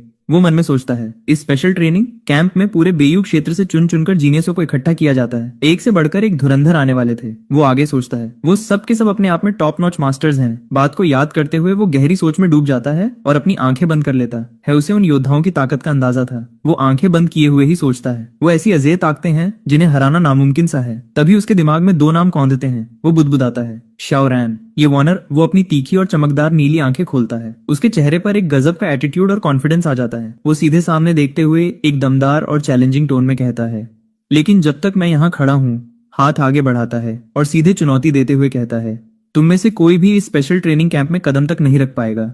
कोहरे और धुएं को चीरती हुई एक बेहद विशाल और भयानक मॉन्स्टर की परछाई उसके पीछे उभरती है, जिसकी लाल आंखें अंधेरे में चमक रही थीं। तरफ लाल आंखों वाले मॉन्स्टर्स की एक पूरी फौज खड़ी थी, जिसके बीच में एक शक्तिशाली योद्धा जलती हुई तलवार लेकर आग उगलते घोड़े पर सवार था। वो योद्धा अपनी तलवार हवा में लहराता है और अपने खतरनाक इरादों के साथ तेजी से आगे बढ़ता है। उसके पीछे कंकालों की एक अनंत सेना मार्च कर रही थी, मानो पूरी मौत की सेना ही मैदान में उतर आई हो। वो सेना इतनी बेरहम थी कि सामने आने वाले दुश्मनों को पल भर में राख बनाकर हवा में उड़ा रही थी। तभी अचानक माहौल और गंभीर हो जाता है। वो खूंखार भेड़ियानुमा योद्धा चौंकते हुए कहता है, एक शेनयुआन बॉस सामने आया है। वो उस बॉस की ताकत को भांपते हुए घबराकर चिल्लाता है, ये तो एसएस रैंक का है। उसे अपने साथियों की फिक्र होने लगती है। वो चिंता में डूबा हुआ कहता है, भाई ये के स्केलेटन्स शायद अब ज्यादा देर टिक नहीं पाएंगे तरफ। वो लड़की बेहद डरी हुई और असहाय महसूस करती है। वो हाथ जोड़कर कहती है, वो एलीट मॉन्स्टर्स सबके सब एस रैंक के हैं। उसकी आंखों में आंसू आ जाते हैं और वो कांपती आवाज में अपनी कमजोरी स्वीकार करती है। उनमें से हर एक मुझसे कहीं ज्यादा ताकतवर है। अब पूरी तरह उम्मीद खो चुकी थी। वो रोते हुए बेहद मायूस होकर कहती है, सब कुछ खत्म हो गया। पुरानी भयानक यादों में खोते हुए कहती है, पिछली बार जब शेन्युआन दुनिया ने किसी देश पर हमला किया था, उसकी आंख सामने वो खौफनाक मंजर तैरने लगता है। वो कांपती मगर गंभीर आवाज में कहता है, वो पूरा का पूरा देश दुनिया के नक्शे से मिटा दिया गया था, पूरी तरह तबाह हो गया था। उसकी आंखों की पुतलियों में जलते हुए शहर और उस तबाही का खौफनाक अक्स साफ दिखाई दे रहा है। वो खुद से एक बड़ा सवाल पूछता है, क्या हम बेयू के लोग भी इस बार वही पुरानी गलती दोहराने जा रहे हैं? तभी उस काले घने कोहरे और धुएं को चीरते हुए आग उगलते घोड़े पर सवार वो रहस्यमयी योद्धा अपनी जलती हुई तलवार लेकर आगे बढ़ता है, मानो इस तबाही को रोकने का आखिरी रास्ता वही हो। तबाही को करीब आते देख सुमुक्षुए बुरी तरह घबरा जाती है। वो हीरो की आंखों में देखते हुए बेहद मिन्नत भरे अंदाज में कहती है, मेरी बात सुनो। उसका हाथ थामने की कोशिश करती है और रोते हुए गिड़गिड़ाती है, प्लीज यहाँ से जल्दी भागने का कोई रास्ता ढूंढो। उसका डर साफ दिखाई दे रहा था। वो हीरो का कपड़ा कसकर पकड़ लेती है और कहती है, अगर तुम यहाँ रुके आंखों से आंसू छलकने वाले होते हैं। वो कांपती आवाज में कहती है, तो तुम सिर्फ अपनी जान गंवाओगे। तुम्हारी ये कुर्बानी पूरी तरह बेकार जाएगी। दूसरी तरफ वो भेड़ियानुमा योद्धा भी अपना सिर पकड़कर परेशान हो जाता है। वो उनकी बात का समर्थन करते हुए कहता है, ये बिल्कुल सच कह रही है। बेबसी से चिल्लाता है, ये बॉसेस और एलीट मॉन्स्टर्स हमारी सोच से कहीं ज्यादा ताकतवर हैं। फुमुक्षुए एक बार फिर हीरो के पीछे खड़ी होकर उसका हाथ पकड़ती है और उसे हकीकत का आईना दिखाते हुए कहती है, जब तक तुम्हारे पास कोई एसएसएस रैंक की जॉब न हो। बहुत ही मायूस होकर अपना सिर झुका लेती है और कहती है, तब तक तुम उन्हें किसी भी कीमत पर नहीं रोक पाओगे। तुम्हारा रुकना खुदकुशी होगी। इन सब बातों से बेअसर वो रहस्यमयी योद्धा जलती हुई तलवार लिए हड्डियों के ढेर के बीच खड़ा रहता है, मानो वो मौत को सीधी चुनौती देने के लिए तैयार हो। हीरो की आंखें चमक उठती हैं। वो बिना किसी डर के शांत आवाज में खुद से कहता है, सिर्फ इन स्केलेटन सोल्जर्स के दम पर वाकई जीतना नामुमकिन है। सामने खड़े दुश्मनों को देखता है और मुस्कुराते हुए अपनी बात पूरी करता है, क्योंकि ये बॉस सचमुच बहुत ज्यादा ताकतवर है। अपनी में एक खतरनाक चमक लाते हुए वो मन ही मन तय कर लेता है, और अगर इसमें इन एलीट मॉन्स्टर्स को भी जोड़ दिया जाए तो मामला और भी पेचीदा हो जाता है। तभी अचानक उसके चारों तरफ से खून जैसी लाल रोशनी के विशाल खंभे आसमान की तरफ उठने लगते हैं, मानो कोई तबाही आने वाली हो। अपने दोनों हाथ फैलाता है। उसकी बॉडी से एक गजब की एनर्जी निकलती है और वो पूरी ताकत से दहाड़ता आसमान में काले और लाल बादलों का सैलाब आ जाता है और वो बिजली की कड़कड़ाहट के बीच चिल्लाता है। जागुन फट जाती है। लाल रोशनी के बीच एक भयानक साया उभरता है और हीरो हुक्म देता है, मेरे अनडेड मोनार्क, और जादुई आसमान के नीचे अपनी पीठ दिखाए खड़ा वो योद्धा दोनों हाथ उठाकर पूरी कायनात को हिला देने वाली टोन में दोबारा चिल्लाता है। जागो आसपास के सारे पत्थर और चट्टानें हवा में तैरने लगती हैं। उसकी केप हवा में लहराती है और वो अपने सबसे खतरनाक मॉन्स्टर को पूरी तरह आजाद करते हुए गरजता है। मेरे अनडेड मोनार्क ही ये भयंकर ताकत देखकर उसके टीममेट उस खूंखार ब्लड वुल्फ के भी पसीने छूट जाते हैं। वो खौफ से कांपते हुए मन ही मन कहता है, ये कैसी भयानक एनर्जी है। तभी सुमुक्षुए की आंखें फटी की फटी रह जाती हैं और वो हैरान होकर चिल्लाती है, ये तो रैंक एसएस लेवल की पावर है। तभी आसमान का रंग पूरी तरह लाल हो जाता है और बादलों को चीरता हुआ एक बर्फीला कंकाल ड्रैगन जमीन पर उतरता है। इतना जबरदस्त होता है कि चारों तरफ की जमीन फट जाती है और धूल का एक बवंडर उठ खड़ा होता है। उस लाल धुएं को चीरते हुए दो बेहद शक्तिशाली और खूंखार स्केलेटन किंग्स बाहर निकलते हैं, जिनकी दहशत ही अलग। तीनों महाशक्तिशाली क्रिएचर्स घुटनों के बल बैठ जाते हैं और पूरी वफादारी से कहते हैं, मालिक। सामने खड़े उस जादुई हीरो को देखते हुए वो झुककर पूछते हैं, हमारे लिए क्या हुक्म है? बेहद शांत और डोमिनेटिंग अंदाज में अपनी उंगली से इशारा करता है और बर्फीली आवाज में ऑर्डर देता है, सामने खड़े इन सारे मॉन्स्टर्स का नामो निशान मिटा दो। हुक्म मिलते ही कंकाल ड्रैगन दहाड़ता है और वो राजा अपनी आंखें चमकाते हुए कहता है, जो आज्ञा। मालिक। मिलते ही पहला स्केलेटन किंग अपनी भारी तलवार हवा में लहराता है और हमले के लिए आगे बढ़ता है। वहीं दूसरा जादुई राजा अपनी स्टैफ उठाकर आसमान की तरफ करता है और उसकी आंखों से नीली आग की लपटें निकलने लगती हैं। पलक झपकते ही आसमान से जादुई नीले तीरों की एक भयानक बारिश होने लगती है, जो सीधे दुश्मनों पर बरसती है। तभी एक जबरदस्त ब्लास्ट होता है और नीली रोशनी का बवंडर पूरे मैदान को अपनी चपेट में ले लेता है। कंकाल ड्रैगन आसमान से नीली आग की ऐसी भयंकर सांस छोड़ता है कि पूरी विलन आर्मी पल भर में भस्म हो जाती है। सब देखकर हीरो का टीममेट वो ब्लड वुल्फ पूरी तरह शॉक में आ जाता है और कांपते हुए कहता है, सिर्फ कुछ ही सेकंड्स में पूरा मैदान साफ कर दिया। मुक्षुए आसमान में उड़ती हुई जादुई चिंगारियों को देखती रह जाती है और हैरान होकर कहती है, ये तो हद से ज्यादा ताकतवर हैं। मैदान में मची उस भयानक तबाही की गूंज सीधे डेमन किंग के महल तक पहुंचती है और वो चौंक कर कहता है, क्या अपने बड़े बड़े पंख फैलाए वो खूंखार डेमन किंग गुस्से से लाल हो जाता है और भारी आवाज में गरजता है। इंसानों ने एक और कमाल का योद्धा पैदा कर दिया है। उसकी आंखों में गुस्सा और खौफ साफ दिखने लगता है। वो बेहद क्रूर अंदाज में हुक्म देता है, उसका नाम तुरंत हमारी असैसिनेशन लिस्ट में डाल दो। अपनी उस जलती हुई लाल आंख को पूरी तरह खोलते हुए वो गुस्से में चिल्लाता है और डेक्सिया के सीक्रेट एजेंट्स को तुरंत उसे खत्म करने के लिए रवाना करो। तभी एक रहस्यमयी लाल स्क्रॉल पर चमकते हुए अक्षरों में हीरो का नाम आ जाता है और एक खौफनाक आवाज गूंजती है, ये किंग युन। एरिया पूरी तरह सुरक्षित है। तभी मैदान के बीचों बीच एक रहस्यमयी पर्पल पोर्टल खुलता है और सिस्टम अनाउंस करता है, ये किंग युन, एक्सेस लॉक्ड। बैठी लॉर्ड झुझाओ हैरान होकर पोर्टल की तरफ देखती हैं, क्योंकि उस चमकते पोर्टल से धीरे धीरे 3 साए बाहर आने लगते। पोर्टल की तेज रोशनी कम होती है और लॉर्ड झुझाओ खुशी से चिल्ला उठती हैं। वो सच में कामयाब हो गए। पोर्टल से हमारा हीरो अपनी टीम और उस ब्लड वुल्फ के साथ सही सलामत वापस लौट आता है। हीरो को सामने देखकर लॉर्ड झुझाओ की आंखों में सुकून आ जाता है और वो राहत की सांस लेते हुए कहती हैं, भगवान का शुक्र है। मुस्कुराती हैं और दिल से कहती हैं, अच्छा लगा देखकर कि तुम सब सही सलामत वापस। तभी लॉर्ड झुझाओ उत्सुकता से आगे बढ़ती हैं और सीधे हीरो से पूछती हैं, आखिर डंजन के अंदर हुआ क्या था। वहाँ खड़े मास्टर को देखते हुए सुमुक्सियो आगे आती है और पूरे आदर के साथ कहती है, मास्टर। वो आगे बताती है, वहाँ हालात इतने खराब थे कि ब्लड वुल्फ और मैं दोनों ही दुश्मनों के सामने पूरी तरह पस्त हो चुके थे। तभी वो मुस्कुराते हुए हीरो की तरफ देखती है और कहती है, लेकिन ऐन वक्त पर ये किंग युन ने आकर पूरी बाजी ही पलट दी। सुमुक्सियो की बात सुनकर लॉर्ड झुझाओ खुशी से किंग युन की पीठ थपथपाती हैं और पूरे जोश में कहती हैं, किंग युन, मुझे अच्छी तरह मालूम था कि मैं तुम्हारे बारे में बिल्कुल सही थी। तभी वो हवा में अपना हाथ लहराती हैं और उनकी उंगलियों से जादू की 3 नीली चाबियां निकलती हैं। ये लो, ये तियानकोंग टावर का तुम्हारा पास है। चाबियों को देखते ही सुमुक्सियो हैरान होकर कहती है, ये तो डेक्सिया का सबसे बड़ा और खास लेवलिंग सेंचुरी है। आसमान को छूता वो रहस्यमयी तियानकोंग टावर बादलों के बीच चमक रहा होता है, जहाँ सिर्फ 40 से 50 लेवल के प्लेयर्स ही कदम रख सकते हैं। माना जाता है कि इस गगनचुंबी टावर की 100वीं मंजिल पर सीधे ग्रेट एम्परर की सबसे कीमती विरासत छिपी हुई है। किंग युन उस टावर के बारे में सोच ही रहा होता है कि लॉर्ड झुझाओ कहती हैं, लेकिन सदियों से वहां कोई नहीं पहुंच पाया। वो बेहद संजीदा होकर आगे कहती हैं, वो इस पूरी दुनिया का सबसे सुप्रीम और ताकतवर इंसान था। अपनी नजरों को झुकाते हुए वो एक गहरी सांस लेती हैं और कहती हैं, जिसके सामने मैं भी बहुत पीछे छूट जाती हूँ।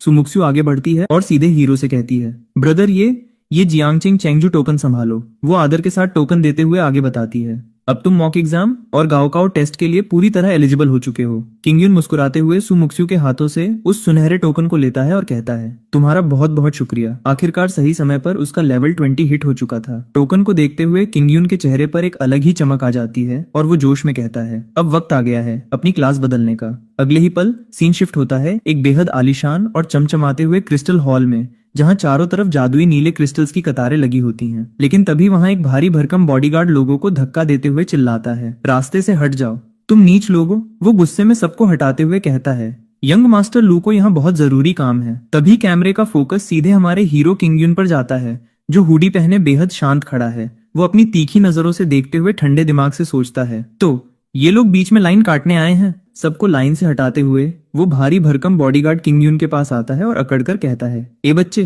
किंग युन जब अपनी जगह से टस से मस नहीं होता तो वो चिढ़कर उसके मुंह के पास आता है, क्या तूने सुना नहीं जो मैंने अभी कहा। वो पूरी ताकत से किंग युन पर चिल्लाता है, चल तुरंत यहाँ से दफा हो जा। उसकी इतनी बकवास सुनने के बाद किंग युन अपनी गर्दन घुमाता है और बड़े शांत लेकिन ठंडे लहजे में कहता है, माफ करना। वो उस बॉडीगार्ड की आंखों में आंखें डालता है और अपनी तीखी नजरों से उसे देखते हुए कहता है, मेरा यहाँ से हटने का बिल्कुल मन नहीं है। वहाँ का शोर शराबा सुनकर आखिरकार हॉल के इंचार्ज यानी थर्ड अंकल बाहर आते हैं और गुस्से में कहते हैं, क्या चल रहा है यहाँ, इतना शोर क्यों मचा रखा है। तभी वो अमीर घमंडी लड़का अपनी उंगली किंग युन की तरफ उठाता है और मासूम बनते हुए शिकायत करता है, थर्ड अंकल, इस मामूली इंसान ने बीच में आकर लाइन काटी है। मैं तो बस इसे तमीज सिखाने आया था, लेकिन इसकी हिम्मत देखिए, ये आगे से मुझसे जुबान लड़ा रहा है। अपने भतीजे की ये झूठी कहानी सुनते ही थर्ड अंकल का पारा 7वें आसमान पर पहुंच जाता है। वो गुस्से में चिल्लाते हैं, इसकी इतनी मजाल। वो बिना सोचे समझे तुरंत अपने हाथ से इशारा करते हैं और दहाड़ते हैं, गार्ड्स, इस बदतमीज और आम से दिखने वाले लड़के को तुरंत पकड़ लो।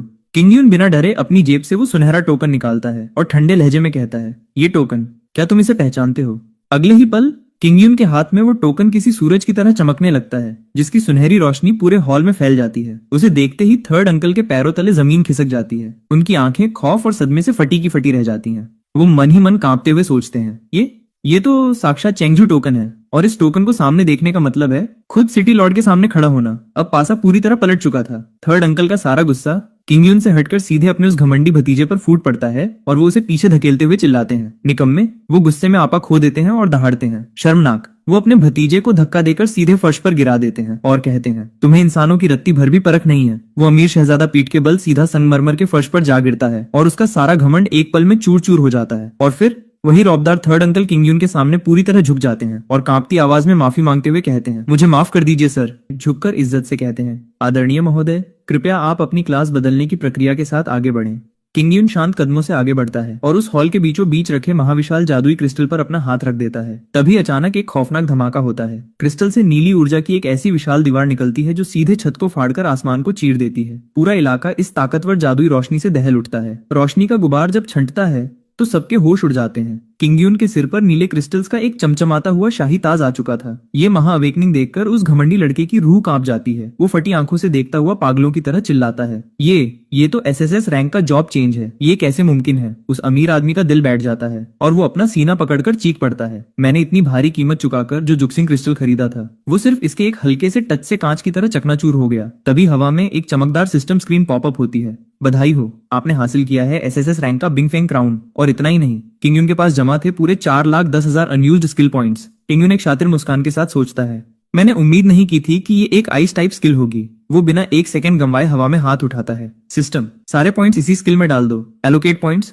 और फिर जो धमाका होता है उससे पूरा सिस्टम कांप उठता है। स्क्रीन फ्लैश होती है। बिंग फैंग क्राउन सीधे लेवल 400 पर। आइज एफिनिटी 400 गुना बढ़ चुकी है। लेवल 400 होते ही किंग यून के शरीर से नीली आग जैसी गॉड लेवल ऊर्जा निकलने लगती है। वो पागलों की तरह हंसते हुए चिल्लाता है, सिस्टम की बदौलत अब मेरी स्किल पावर सीधे 4,000% बढ़ चुकी है। अब मैं इस दुनिया में इनविंसिबल हूँ। तभी सीन शिफ्ट होता है और एक आलीशान पेंट हाउस का दरवाजा खुलता है। वहाँ एक रसूखदार आदमी सूट बूट पहने बहुत ही गंभीर चेहरे के साथ बैठा था। वो जियाओ रैन को देखते ही कड़क आवाज में पूछता है, क्या तुम कल होने वाले मॉक एग्जाम के लिए पूरी तरह कॉन्फिडेंट हो? जियाओ रैन अपनी चमकती हुई आर्म को देखता है और पूरे एटीट्यूड में जवाब देता है, पिताजी फिक्र मत कीजिए, मेरी सारी स्किल्स इस वक्त लेवल 30 पर पहुंच चुकी हैं। पूरे जियांगचेंग नंबर 1 हाई स्कूल में कोई भी ऐसा नहीं है जो मेरा मुकाबला कर सके। ये सुनते ही उसका बाप घमंड से हंस पड़ता है, हा हा हा, शानदार, तुम सच में मेरी जियाओ फैमिली के सबसे जांबाज ड्रैगन हो। और अपनी जेब से एक दहकता हुआ लाल स्क्रॉल निकालते हुए कहता है, बस किसी भी रिस्क से बचने के लिए तुम ये लेवल 200 का यानबाओ स्किल स्क्रॉल अपने पास रख लो। लेवल 200 का नाम सुनते ही जियाओ रैन की आंखें फटी की फटी रह जाती हैं। वो लालच और खुशी से कांपते हाथों से उसे थामता है और कहता है, आपका बहुत बहुत शुक्रिया पिताजी। वो बिना एक पल गंवाए उस चमकीले स्क्रॉल को खोलता है और उसकी लाल रोशनी जियाओ रैन के चेहरे पर साफ चमकने लगती है। वो एक बेहद खूंखार और शातिर मुस्कान के साथ हमारे हीरो का नाम बड़बड़ाता है, ये किंग यून। उसकी आंखों में नफरत साफ दिख रही थी। वो चिल्लाकर कहता है, कल मैं तुम्हें अपने पैरों पर गिरकर रहम की भीख मांगने के लिए मजबूर कर दूंगा। अगले दिन मॉक एग्जाम का बड़ा स्टेडियम दर्शकों से खचाखच भरा हुआ था। हर तरफ बस शोर ही शोर था और माहौल पूरी तरह गरमाया हुआ था। तभी वहां एंट्री होती है जियाओ रैन की, जिसके हाथों में हाथ डाले कोई और नहीं बल्कि हमारे हीरो किंग यून की मतलबी एक्स गर्लफ्रेंड वायर चल रही थी। वायर बड़े प्यार से चिपकते हुए कहती है, ब्रदर जियाओ रैन, आप सच में कमाल हो। वो अपनी कातिलाना आंखों से उसे देखते हुए आगे कहती है, आपने सिर्फ एक ही दिन में लेवल 15 हासिल कर लिया, जबकि मैं तो अभी सिर्फ लेवल 12 पर ही रुक गई हूँ। ये सुनकर जियाओ रैन अपने बालों में हाथ फेरते हुए पूरे घमंड से मुस्कुराता है और कहता है, अरे ये तो कुछ भी नहीं है। फिर उसकी आंखों में एक कमीनी चमक आती है और वो अपने मन में सोचता है, आज मैं उस रैंक एफ के कचरे यानी ये किंग यून को दुनिया के सामने अपने पैरों के नीचे कुचल दूंगा। जियाओ रैन का ये तेवर देखकर वायर भी पीछे नहीं रहती। वो अपनी बेशर्म मुस्कान के साथ चहकते हुए कहती है, उस कचरे किंग यून की बात कर रहे हो? वो तो ब्रदर जियाओ रैन के जूते चाटने के लायक भी नहीं है। तभी दर्शकों के बीच बैठे लड़के चिल्ला उठते हैं, देखो वो जियाओ रैन है, मैंने सुना है कि वो पहले ही लेवल 15 पर पहुंच चुका है। दूसरा लड़का हैरान होते हुए कहता है, क्या? जहां तक मुझे याद है इस हाई स्कूल के मॉक एग्जाम का अब तक का सबसे हाईएस्ट रिकॉर्ड सिर्फ लेवल 14 था। इस लड़के ने तो इतिहास ही बदल दिया। पूरे स्टेडियम में तालियों की गड़गड़ाहट गूंज उठती है। लोग दीवाने हुए जा रहे थे। हर कोई बस यही कह रहा था कि इस बार के मॉक एग्जाम में फर्स्ट प्लेस तो पक्का जियाओ रैन की ही होगी और सेकंड प्लेस उसकी गर्लफ्रेंड वायर की। लोग जोश में चिल्लाते हैं, आखिरकार इस पूरे साल में सिर्फ इन दोनों के पास ही तो रैंक एस प्रोफेशन है। तभी स्टेज पर अनाउंसमेंट करने वाले सर माइक संभालते हैं और पूरे स्टेडियम में सन्नाटा छा जाता है। वो गंभीर आवाज में घोषणा करते हैं, मैं ऐलान करता हूँ कि जियांगचेंग नंबर 1 हाई स्कूल का 25वां मॉक एग्जाम आधिकारिक तौर पर शुरू होता है। जैसे ही एग्जाम शुरू होने का ऐलान होता है, स्टेडियम के बीचों बीच एक धमाकेदार एंट्री होती है। काले और नीले रंग के आलीशान केप में कोई और नहीं बल्कि हमारा हीरो किंग यून स्टेज की तरफ बढ़ता है। उसे देखते ही प्रिंसिपल गुस्से से लाल पीले हो जाते हैं और अपनी जगह से खड़े होकर चिल्लाते हैं, ये किंग यून, तुम यहाँ क्या कर रहे हो?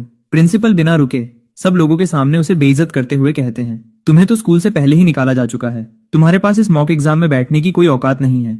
पूरी भीड़ किंग यून का मजाक उड़ाने ही वाली होती है कि तभी किंग यून हवा में एक चमकता हुआ टोकन लहराता है और बड़े शांत स्वभाव से कहता है, माफी चाहता हूँ सर, लेकिन मैं यहाँ सिटी लॉर्ड के मेंशन से मिले स्पेशल कोटे के स्पॉट का इस्तेमाल कर रहा हूँ। सिटी लॉर्ड का वो शाही मेडल देखकर प्रिंसिपल के होश उड़ जाते हैं। किंग यून अपनी कातिलाना नीली आंखों से सीधे प्रिंसिपल की आंखों में देखता है और एक शातिर मुस्कान के साथ कहता है, बुढ़े, क्या तुम्हें इससे भी कोई दिक्कत है? वो अपनी उंगली किंग यून की तरफ उठाते हुए कहते हैं, तुम अपने बड़ों का अपमान करने की हिम्मत कैसे कर सकते हो? तमीज भूल गए हो क्या? गुस्से से पागल होकर प्रिंसिपल सीधे सीधे धमकी दे डालते हैं, सिटी लॉर्ड का कोटा गया तेल लेने, मैं इसी वक्त तुम्हारा एग्जाम का क्वालिफिकेशन कैंसिल करता हूँ, तुम ये एग्जाम नहीं दोगे। लेकिन किंग यून के चेहरे पर डर का एक कतरा भी नहीं था। वो बड़े आराम से अपने हुड को संभालता है और उसकी आंखों में एक अजीब सा सन्नाटा छा जाता है। वो बिना डरे बेहद शांत और ठंडी आवाज में कहता है, सिटी लॉर्ड के मेंशन का स्पॉट, और तुम उसे कैंसिल करोगे? किंग यून सीधे उसकी आंखों में देखते हुए कहता है, इसे रद्द करने की औकात नहीं है तुम्हारी।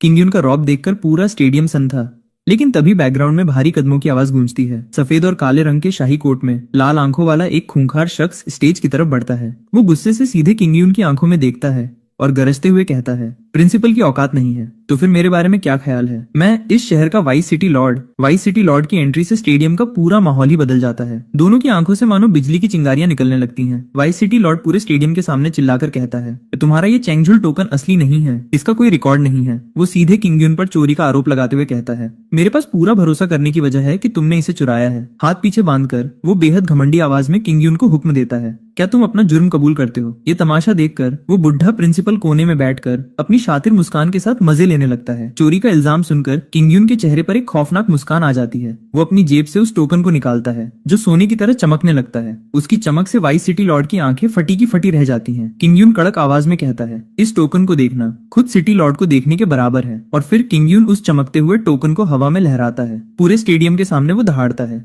तुम दोनों बूढ़े खुस्टो, क्या तुम सीधे सीधे बगावत करने की कोशिश कर रहे हो? किंग यून का ये खतरनाक तेवर देखकर वाइस सिटी लॉर्ड का ईगो पूरी तरह टूट जाता है। वो गुस्से से पागल होकर चिल्लाता है, जिद्दी बेवकूफ। वो अपनी उंगली किंग यून की तरफ उठाता है और पूरे गुस्से में अपनी आर्मी को हुक्म देता है, गार्ड्स आगे बढ़ो और इस लड़के को इसी वक्त नीचे गिराओ, इसे अरेस्ट कर लो। माहौल एकदम जंग के मैदान जैसा हो जाता है। गार्ड्स आगे बढ़ने ही वाले होते हैं कि तभी बैकग्राउंड में भारी जूतों की आवाज गूंजती है। रुको, एक रहस्यमयी शख्स लंबे नीले ट्रेंच कोट में पूरे स्वैग के साथ एंट्री लेता है। उसकी एक आवाज से पूरा स्टेडियम ठहर जाता है। वाइस सिटी लॉर्ड के होश हवा हो जाते हैं जब वो अपने सामने असली सिटी लॉर्ड यानी सु किंघे को खड़ा देखता है। वो लड़खड़ाती आवाज में चिल्लाता है, लॉर्ड सिटी लॉर्ड, आप अचानक यहाँ क्या कर रहे हैं? तभी सु किंघे अपनी भारी और रौबीली आवाज में कहता है, किंग यून के पास जो चेंगजुल टोकन है वो उसे किसी और ने नहीं बल्कि मैंने खुद अपने हाथों से दिया है। ये सुनते ही पूरे स्टेडियम में ऐसा सन्नाटा छा जाता है कि मानो सबकी सांसें रुक गई हों। सिटी लॉर्ड सीधे वाइस सिटी लॉर्ड की आंखों में आंखें डालता है और पूरी धमक के साथ पूछता है, क्यों, क्या तुम्हें मेरी इस बात से कोई प्रॉब्लम है? सिटी लॉर्ड का ये खौफनाक तेवर देखकर वाइस सिटी लॉर्ड के पसीने छूट जाते हैं। अब उसी सारी अकड़ 2 सेकंड में ढीली हो जाती है। वो अपनी गर्दन झुकाकर डरते हुए कहता है, ना नहीं सर, बिल्कुल नहीं। अपनी बची कुची इज्जत बचाने के लिए वो तुरंत बात पलटता है और माइक पर कौंपते हुए अनाउंस करता है, असल में मैं यहाँ एक बेहद जरूरी अपर लेवल नोटिस अनाउंस करने आया हूँ। तभी सिटी लॉर्ड खुद माइक हाथ में लेता है और पूरे स्टेडियम को एक तगड़ा झटका देते हुए कहता है, चूंकि जियांग चेंग लगातार लास्ट रैंक पर आ रहा है, इसलिए इस साल स्पेशल ट्रेनिंग कैंप के लिए यहाँ सिर्फ और सिर्फ एक ही स्पॉट बचा है। सिर्फ एक स्पॉट की बात सुनकर प्रिंसिपल के पैरों तले जमीन खिसक जाती है। वो चाय का कप हाथ में पकड़े हैरान होकर चिल्लाता है, क्या सिर्फ एक ही स्पॉट? लेकिन दूसरी तरफ चेहरे पर डर का एक कतरा भी नहीं है। वो पूरे स्वैग में अपने हाथ समेटता है और मुस्कुराते हुए कहता है, इससे कोई फर्क नहीं पड़ता क्योंकि वो इकलौता स्पॉट सिर्फ और सिर्फ मेरा ही होने वाला है। तभी सिटी लॉर्ड टेबल पर हाथ रखकर पूरी धमक के साथ चिल्लाते हैं, शांत हो जाओ सब, अब हम सीधे असेसमेंट की तरफ बढ़ेंगे। मैदान में आमने सामने के 1-on-1 अरीना मैचेस होंगे और याद रहे, यहाँ सिर्फ फर्स्ट आने वाले को ही स्पेशल ट्रेनिंग कैंप का टिकट मिलेगा। माहौल में सस्पेंस एकदम पीक पर पहुंच जाता है और तभी रेफरी हवा में नेम प्लेट लहराते हुए पहला मुकाबला अनाउंस करता है। तो देवियों और सज्जनों, पहला मैच शुरू होने जा रहा है। ये किंग यून वर्सेस शाओ रैन। मैच का अनाउंसमेंट होते ही पूरे स्टेडियम में खलबली मच जाती है। लोग हाथ उठाकर चिल्लाने लगते हैं, अरे यार क्या मजाक है, क्या इस मैच की कोई जरूरत भी है? लोग सरेआम किंग यून का मजाक उड़ाते हुए कहते हैं, ये किंग यून तो एक रैंक F का कचरा है, वो शाओ रैन का एक वार भी नहीं झेल पाएगा, पहली ही हिट में ढेर हो जाएगा। तभी ऑडियंस में बैठी किंग यून की धोखेबाज एक्स गर्लफ्रेंड वानेर अपने मुंह पर हाथ रखकर जहरीली हंसी हंसती है। वो बेहद नफरत और घमंड से मुस्कुराते हुए कहती है, ये किंग यून, बिल्कुल नीच और कचरा है। शाओ रैन घमंड से चूर होकर सीधे किंग यून को ललकारता है। आखिर किसने दी तुम्हें इतनी हिम्मत जो तुम यहाँ मेरे सामने आने की औकात कर सके। वो एक कमीनी मुस्कान के साथ खुली धमकी देता है, पर चिंता मत करो, आज मैं तुम्हारी एक एक हड्डी तोड़ने वाला हूँ। लेकिन किंग यून के चेहरे पर डर का एक कतरा भी नहीं है। वो शाओ रैन के इस घमंड पर तरस खाते हुए बस इतना कहता है, कितनी बकवास करते हो। और तभी रेफरी मैच शुरू करने का ऐलान करता है। शुरू करो। मैच शुरू होते ही शाओ रैन अपनी असली और खौफनाक ताकत का प्रदर्शन करता है। पूरे स्टेडियम में एक जोरदार धमाका होता है। चारों तरफ बर्फीली चट्टानें खड़ी हो जाती हैं और शाओ रैन के पीछे से प्रकट होता है एक बेहद विशालकाय आइस ड्रैगन। आइस ड्रैगन का एनर्जी फ्लो ही इतना खौफनाक है कि पूरे स्टेडियम में बर्फ का ऐसा भयानक तूफान उठता है कि वहां बैठी ऑडियंस डर के मारे अपनी आंखें बंद कर लेती है। ये नजारा देखकर किंग यून की मतलबी एक्स गर्लफ्रेंड वानेर अपनी जहरीली हंसी के साथ कहती है, ये किंग यून तो सच में महाकचरा है। ये भाई शाओ रैन का एक बार भी नहीं रोक सकता। वहीं पास में बैठा शाओ फैमिली का बड़ा बुजुर्ग भी अपनी मूंछों पर ताव देते हुए हंसता है। मानना पड़ेगा, हमारी शाओ फैमिली ने वाकई एक चमकता हुआ सितारा तैयार किया है। लेकिन जैसे ही वो बर्फीली एनर्जी का धुआं साफ होता है, पूरे अरीना का नजारा देखकर सबकी बोलती बंद हो जाती है। शाओ रैन के उस भयानक पावर डिस्प्ले के बाद भी किंग यून बिना एक कतरा डरे बेहद शांत और शान से अपनी जगह पर खड़ा रहता है। वो शाओ रैन की तरफ एक ठंडी और कातिलाना मुस्कान के साथ देखता है और फिर किंग यून अपने पूरे स्वैग में सीधे शाओ रैन की औकात दिखाते हुए कहता है, बहुत ही ज्यादा कमजोर। क्या तुम अपनी इस पावर से बस मुझे गुदगुदी करने की कोशिश कर रहे थे। किंग यून को सही सलामत खड़ा देखकर उसकी मतलबी एक्स गर्लफ्रेंड वानेर के पैरों तले जमीन खिसक जाती है। वो पूरी तरह सदमे में चिल्लाती है, असंभव। किंग यून जैसा कचरा भाई शाओ रैन के इस खौफनाक प्रेशर को कैसे झेल सकता है। सिर्फ वानेर ही नहीं, पास में बैठा शाओ फैमिली का वो घमंडी बुजुर्ग भी अपनी जगह से खड़ा हो जाता है। उसके चेहरे का रंग उड़ जाता है और वो चिल्लाता है, क्या ये कैसे हो सकता है। अब बारी थी किंग यून के असली रिवेंज और स्वैग की। वो मैदान के बीचों बीच खड़े होकर एक ठंडी मुस्कान देता है और पूरे अरीना में एक बहुत ही विशाल और चमचमाता हुआ ब्लू मैजिक सर्कल एक्टिवेट हो जाता है। किंग यून गरजते हुए कहता है, आज मैं तुम्हें दिखाऊंगा कि एक असली ड्रैगन किसे कहते हैं। और तभी उस मैजिक सर्कल से निकलता है एक बेहद खौफनाक और गॉड लेवल मॉन्स्टर। किंग यून हवा में हाथ उठाकर हुक्म देता है, सामने आओ। चारों तरफ बर्फीली धुंध छा जाती है, पूरा स्टेडियम जमने लगता है और एंट्री होती है साक्षात फॉरेस्ट ड्रैगन फ्रॉस्ट ड्रैगन की, जो कि SS रैंक में होता ही।